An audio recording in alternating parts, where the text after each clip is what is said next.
So the exciting part of this is getting all of you guys to ask questions. But as I said, we did choose the top 10 questions. And forgive me for not reading out your full question because some of the questions were very, very long. So we kind of abridged those questions a little to capture the essence of what you were asking about, obviously in confluence with the theme of taking India to global leadership. And we've also decided that, look, we'll share the responsibility of answering some of these questions. And after that, as I said, we'll throw it right open to any of you who may have more questions based on what you heard, based on what you've been thinking about, any new issues you'd like to raise. So the first question we chose from that big list was, which is a very interesting one, that the questioner says that, look, every one of these IT BPO companies is still striving to maintain their profitability, the 20% PAT that is now part of folklore. And the question was, and I think Leo alluded to that, but is this already or will it inhibit the necessary investments we have to make to secure the long-term future of our companies and our countries? So I'm going to ask Leo to comment on that again and then move it over to the rest of the panel. Leo? Yeah, I'll just elaborate a bit on the points I was making later, which really is it's a question of what risks the industry is going to need to take to secure its leadership in the future. I think it is very likely that we will secure our leadership, but we are not going to be able to do so without taking some risks. And those do obviously include financial risks. Just to elaborate on 2 or 3 points. When we talk about going up the value chain, this is going to require investments either in products or in business models that require us to let's say, go onshore in certain countries, make investments onshore, or indeed in acquiring scale or new product lines, new services that we don't have today. All of those basically will require a significant amount of risk capital to get deployed and could well result in some short-term deterioration in the historical earnings model that this industry has got used to. And I think it's going to be quite an important task for the industry to find a way to actually secure its future by making those investments, getting the investors to understand the strategies which are leading them to do that, so that there is some conviction and credibility behind those moves. These should not be viewed as signs of desperation or merely, if you like, irresponsible financial acts. But unless you can actually convince the broad group of global investors who have backed these companies that these risks are necessary, it is quite easy to see the industry essentially getting milked for earnings, because this is an attractive kind of cash cow stage. And many industries go through this phase where they reach a point of maturity where they're generating cash, but possibly not securing their future. And without sounding unduly alarmist, I think that is really the challenge before this industry in a sense today. And really the issues that Jerry alluded to around the dollar, the tax holiday going away, the US market slowdown are just ways of catalyzing this. I think most of us knew this day had to come in any case. It's not new news that these models need to adapt. It's just that everything happens at once, and therefore there is now a real cold shower. And I think that's a good thing, because that is what will catalyze this industry into taking those risks and making those bets and emerging a lot stronger. Thanks, Leo. Jerry, you'd like to add to that? Or? No, I think Leo's covered it. Okay. So let's move to the next question. In fact, this morning, Professor Tarun Khanna of Harvard Business School was talking about the difference between India and China. And I kind of wrote down a very interesting phrase he used, which said that, look, the problem with India, and indeed in some cases in China, is what he calls the smorgasbord of conflicting sentiments that hit us every day.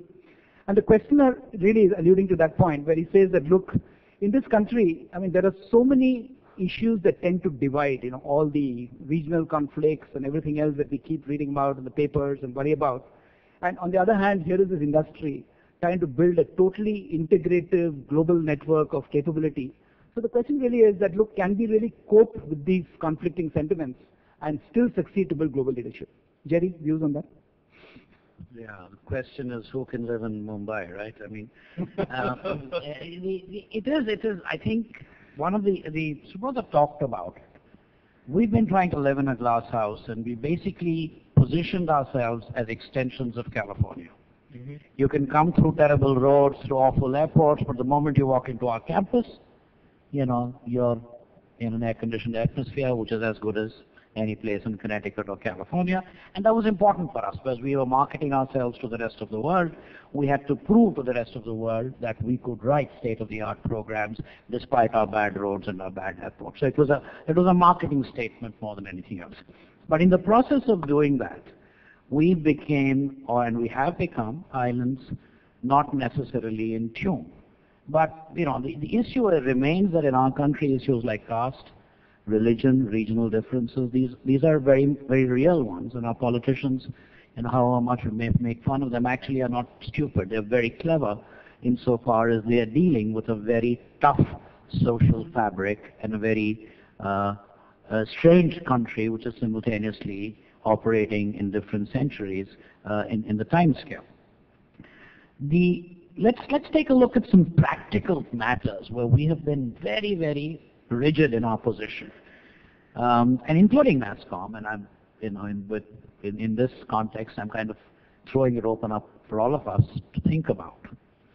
This whole issue of affirmative action, caste quotas, we don't even have data about how either our employees or our vendors are.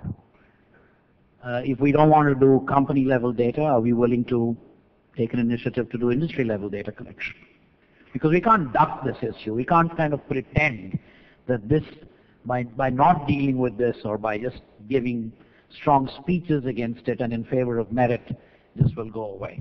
Because this is very much part of our reality. I think we will have to learn to manage this creative tension of, on the one hand, dealing with global competitiveness, merit, cost position, quality position, globally successful products, and the fact that we do live in a very complex society with many fissures, and as I said, basically living across centuries, some people 300 years behind and some people maybe 50 years ahead. So, and it's not easy, but it might, if handled properly, might actually become a source of strength for us.